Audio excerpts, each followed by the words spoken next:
और आप देख रहे हैं सौर्य न्यूज इंडिया। इस समय हमें जिला भदोही नगर पंचायत घोसिया में। आइए बात करते हैं पूर्व चेयरमैन एबरार अली जी से। हमारे दर्शकों को अपना परिचय दीजिए। जी, मैं एबरार अली, पूर्व चेयरमैन नगर पंचायत घोसिया, जनपद भदोही। मैं आपका और अपने नगर की जनता का अपनी तरफ से स्वागत अभिनंदन करता हूँ। आप चेयरमैन कब से हैं? जी, मैं 2006 से 2012 तक चेयरमैन निर्वाचित हुआ था। तो ऐसा कौन सा काम हुआ है सर आपके, मतलब आपके चुनावी मैदान में उतरे हो? देखिए, 2006 से 2012 तक मैं चेयरमैन था।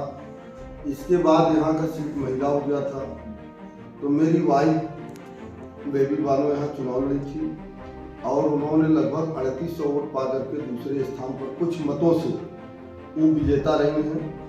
इसलिए हमने जो है जनता की जो बुनियादी समस्याएं हैं, जो जनता की समस्याएं हमारे नगर में जो भी बुनियादी समस्याएं हैं, उनके सुख में दुख में उनकी बुनियादी समस्याओं के लिए हम हमेशा संघर्ष करते रहे हैं और जनता का भरोसा और विश्वास जीतने का मैंने काम किया है और नगर की जनता के भरोसे और विश्वास के दम पर मैं चुनाव लड़ने के लिए पुनः मैदान में खड़ा है। नगर पंचायत में लगभग 10 वर्ष हो गए। एक जो है परिवार के लोग का प्रतिनिधित्व है, 2 बार, एक बार उनकी वाइफ रही, एक बार वो रहे, लेकिन विकास से काफ़ी पीछे कर दिया। जैसे हमारे यहाँ बिजली की बहुत बड़ी समस्या है, पानी की बड़ी समस्या है, हमारे यहाँ कोई स्कूल नहीं है, हमारे यहाँ कोई अस्पताल नहीं है, नगर छोटे छोटे आप जच्चा बच्चा केंद्र भी नहीं है। मतलब जो बहन बेटियों का डिलीवरी होता है, जो बच्चों का इलाज होता है, वो छोटा छोटा किसी ग्राम सभा में चले जाइए, आप किसी छोटे से ग्राम सभा में चले जाइए, हर जगह सेंटर बने हुए हैं। लेकिन हमारे यहाँ की जो चेयरमैन रहे हैं, उनकी मान के चलिए कि नाकामियाँ रही, वो फेल हो गए विकास के मुद्दे पर और हमारा नगर जो है विकास में काफ़ी पीछे पिछड़ता गया है। इसलिए मैं चुनाव मैदान में हूँ कि घोसिया की जो जनता का उनके जो बुनियादी समस्याएं हो, चाहे स्वास्थ्य के क्षेत्र में हो, चाहे शिक्षा के क्षेत्र में हो, चाहे बिजली के क्षेत्र में हो और चाहे पानी के क्षेत्र में हो, और जो सड़क नालियाँ जो थे, तब ये समस्या नहीं थी क्या? नहीं, मैंने अपने काम में जब मुझे चेयरमैन यहाँ का दायित्व मिला था 2006 में, उस समय घोसिया के 90% जो सड़कें थी वो पूरी तरह से एकदम बदहाल थी और मैंने 90% सड़कों को कम से कम कवर करके जो है उसको चलने लायक बनवाया था और बहुत काम मैंने किया था सड़कों के काम उसमें किया था। पानी के लिए मैंने हमारे यहाँ सन 78 में एक ट्यूबवेल लगा था, सन 78 जब ग्राम सभा था। इसके बाद एक ट्यूबवेल हमने जो है, जब मैं चुनाव जीता, 1 साल के अंदर एक ओवरहेड टैंक और ट्यूबवेल लगवा करके घोसिया की पानी की सप्लाई सुचारू करने का हमने काम किया था। बिजली की व्यवस्था हमारे यहाँ यह थी कि रूरल फीडर की बिजली थी, 8 घंटे का शेड्यूल होता था, 4 घंटा तो कटौती में चला जाता था, 4 घंटे ही नगर को बिजली मिल पा रही थी। तो हमारे यहाँ के व्यापारी समाज, हमारे यहाँ के सारे समाज के लोगों ने भी हमारा सहयोग किया और मैंने जो है लखनऊ से लेकर के बिजली विभाग का ऐसा कोई दफ्तर नहीं बचा जो मैंने जो है उस दफ्तर में अपनी बात नहीं रखी और हमने लड़ करके बिजली का जो है यहाँ HB2 की व्यवस्था, 16 घंटे की व्यवस्था हमने कराने का काम किया, जो आज बसूरत जारी है। आज भी HB2 की सप्लाई नगर पंचायत घोसिया में शहरी क्षेत्र की बिजली सप्लाई हो रही है। उसमें यहाँ के व्यापारियों का और यहाँ के नागरिकों का बड़ा सहयोग रहा, उनके दम पे हमने संघर्ष करके कराने का काम। 12 साल का लंबे सफ़र होता है महोदय, तो जो यहाँ के चेयरमैन हैं तो उनसे जनता को क्या शिकायत है, क्या चाहते हैं, क्या बाकी रह गया जो मूल समस्या है जिसे पूरा आपका क्षेत्र बहुत दिक्कत में है? जैसे आपने अस्पताल का नाम लिया, ये लिया, ये सब आप अब तक क्यों नहीं हुआ? क्या कहना चाहेंगे आप जनता से? देखिए, हमारे यहाँ की परंपरा थी, यहाँ कोई चुनाव नहीं लड़ता था। हमने अपने भाषणों में कहा था कि देश आज़ाद हो गया 75 साल, लेकिन घोसिया की आज़ादी अभी बाकी है। एक ही परिवार का प्रतिनिधित्व रहा है यहाँ पे, वो प्रधान रहे, चेयरमैन रहे। एक तरह से जिस तरह से अंग्रेजों ने राज किया है, उस तरह से उन्होंने कोई काम नहीं किया है। सिर्फ हिंदू मुसलमान और जो है लोगों को लड़ाने का काम किया और लड़ा करके, डरा करके, धमका करके वोट लेने का काम उन्होंने किया और विकास के नाम पर हमेशा पीछे ले जाने का काम उन्होंने किया है। जबकि हमारे यहाँ आज़ादी के बाद से आज तक का रिकॉर्ड रहा है, हिंदू मुसलमान का कोई मामला नहीं रहा है, कोई झगड़ा नहीं है। एक दूसरे के जो त्योहार है सब बहुत हंसी खुशी से सारे समाज मिल करके एक दूसरे के त्योहारों में शामिल होते हैं।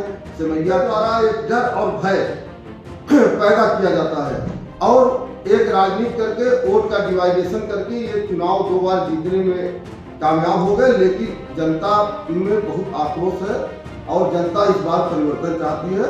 इसलिए मैं जो उम्मीद और विश्वास के साथ मैं आप घोसिया की जनता के जो बुनियादी समस्याएं हैं उस पर जो है चुनाव मैदान में आया हूँ, खरा उतरने का काम करूँगा। तो आप अपने क्षेत्रवासियों की जनता को क्या संदेश देना चाहते हैं?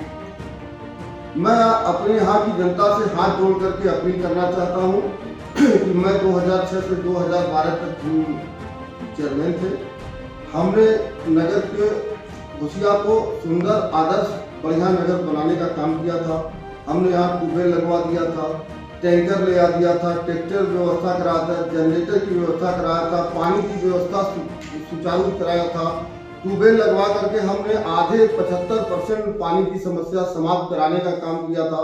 बिजली की जो हमने व्यवस्था किया था कि जब मैं चेयरमैन था, बिजली के लिए जामा मस्जिद पे 400 kVA का ट्रांसफार्मर हर हफ्ते जल जाता था, हमने 250 अलग लगवा दिया। सिन्हा रोड पे मिश्रानी के लिए हमने 100 kVA का ट्रांसफार्मर अलग लगवाया। सिन्हा रोड पे ही कल्ली तारा का हमने 100 kVA का ट्रांसफार्मर अलग लगवाया। कहने का ये मतलब है कि मैंने जो भी समस्याएं, बुनियादी समस्याएं रही हैं, हमने उस पर जो है लड़ करके और जनता के उस पर उम्मीद पर खरा उतरा और अपने समय में बहुत काम किया। इस बार अगर आप जीतते हैं तो जनता से क्या वादा करने से सबसे पहले आप क्या करना चाहेंगे जनता के लिए? सबसे पहले तो हम जो मुख्य समस्या है आपका, नगर पंचायत घोसिया की जो बिजली की समस्या है उसको समाप्त करा देंगे। जितने ट्रांसफार्मर जो जल रहे हैं सबकी क्षमता वृद्धि करा देंगे। जर्जर तार जो है बदलवा देंगे। जहां लाइट आज़ादी 75 साल हो गया, हमारे नगर की बहुत सी जगह ऐसे हैं जहां बिजली की नहीं पहुंच पाई है, तो वहां बिजली पहुंचवाने का काम करेंगे। सबसे बड़ी समस्या बिजली की है, अब बिजली की समस्या ठीक कराने का काम करेंगे। अब जैसे हमने कहा कि आज़ादी के बाद से आज तक एक अस्पताल, एक स्कूल नहीं बना, तो हमारी ये कोशिश रहेगी कि नगर पंचायत घोसिया में एक बढ़िया और भव्य अस्पताल बने जहां फ्री लोगों का इलाज हो। एक बच्चों के लिए एक बढ़िया स्कूल का इंतजाम हो और उसके लिए हम भरपूर कोशिश करेंगे कि जो अगर जनता ने मुझे मौका दिया तो जरूर स्कूल का काम कराएंगे, पानी की व्यवस्था ठीक कराएंगे। जितने सड़कें, नालियाँ हैं, जो रोड लाइट है, जो भी व्यवस्थाएं हैं, जो भी बुनियादी समस्याएं हैं। और सबसे बड़ी बात यह है कि हमारे यहाँ जो भाईचारा है, जो आपसी तालमेल है, उसको हमने 250 अलग लगवा दिया। सिन्हा रोड पे मिश्रानी के लिए हमने 100 kVA का ट्रांसफार्मर अलग लगवाया। सिन्हा रोड पे ही कल्ली तारा का हमने 100 kVA का ट्रांसफार्मर अलग लगवाया। कहने का ये मतलब है कि मैंने जो भी समस्याएं, बुनियादी समस्याएं रही हैं, हमने उस पर जो है लड़ करके और जनता के उस पर उम्मीद पर खरा उतरा और अपने समय में बहुत काम किया। इस बार अगर आप जीतते हैं तो जनता से क्या वादा करने से सबसे पहले आप क्या करना चाहेंगे जनता के लिए? सबसे पहले तो हम जो मुख्य समस्या है आपका, नगर पंचायत घोसिया की जो बिजली की समस्या है उसको समाप्त करा देंगे। जितने ट्रांसफार्मर जो जल रहे हैं सबकी क्षमता वृद्धि करा देंगे। जर्जर तार जो है बदलवा देंगे। जहां लाइट आज़ादी 75 साल हो गया, हमारे नगर की बहुत सी जगह ऐसे हैं जहां बिजली की नहीं पहुंच पाई है, तो वहां बिजली पहुंचवाने का काम करेंगे। सबसे बड़ी समस्या बिजली की है, अब बिजली की समस्या ठीक कराने का काम करेंगे। अब जैसे हमने कहा कि आज़ादी के बाद से आज तक एक अस्पताल, एक स्कूल नहीं बना, तो हमारी ये कोशिश रहेगी कि नगर पंचायत घोसिया में एक बढ़िया और भव्य अस्पताल बने जहां फ्री लोगों का इलाज हो। एक बच्चों के लिए एक बढ़िया स्कूल का इंतजाम हो और उसके लिए हम भरपूर कोशिश करेंगे कि जो अगर जनता ने मुझे मौका दिया तो जरूर स्कूल का काम कराएंगे, पानी की व्यवस्था ठीक कराएंगे। जितने सड़कें, नालियाँ हैं, जो रोड लाइट है, जो भी व्यवस्थाएं हैं, जो भी बुनियादी समस्याएं हैं। और सबसे बड़ी बात यह है कि हमारे यहाँ जो भाईचारा है, जो आपसी तालमेल है उसको बनाने का काम करेंगे। और एक बात और कहना चाहते हैं कि हमारे यहाँ जो व्यापारी समाज है और जो हमारे नगर के लोग हैं, इनका कभी जीएसटी के नाम पे, इनका कभी बिजली के नाम पे, इनका किसी दूसरे विभाग के नाम पे आए दिन इनका उत्पीड़न हो रहा है, लेकिन पूरे नगर में कोई कुछ बोलने के लिए तैयार नहीं है। लेकिन मैंने अपने समय में अवैध वसूली और उत्पीड़न नहीं होने दिया था। मैं भरोसे और विश्वास के साथ अपने नगर की जनता को ये भरोसा और विश्वास दिलाना चाहता हूँ कि आप एक बार मुझे मौका दीजिए। किसी व्यापारी का जीएसटी के नाम पे, बिजली के नाम पे या कोई भी उत्तर प्रदेश का कोई भी विभाग हो, अनावश्यक किसी का उत्पीड़न या अवैध वसूली नहीं होने देंगे।